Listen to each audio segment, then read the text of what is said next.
কখনো কি ভেবেছেন রুকুতে কেন আজিম পড়েন, সিজদায় কেন আলা? কখনো কি একবার ভেবেছেন হাত বাঁধার সময় আল্লাহু আকবার, রুকুতে যাওয়ার সময় আল্লাহু আকবার, সিজদায় যাওয়ার সময় আল্লাহু আকবার, বৈঠকের সময় আল্লাহু আকবার, রুকু থেকে ওঠার সময় কেন সামি আল্লাহ বলতে হয়? এটা কখনো ভাবার আমাদের টাইম? যার কারণে নামাজ পড়েছি, পাটপারি কমে নাই। রব বলছেন as-salatu তানহা আনিল ফাহশাই ওয়াল মুনকার।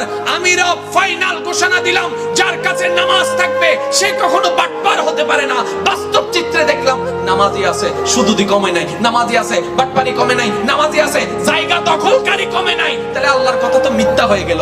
রব বলে আমার কথা মিথ্যা নয়, তোমাদের ভিতর রেজাল্ট। তাহলে আপনি কি চান 10 জনের মতো হতে?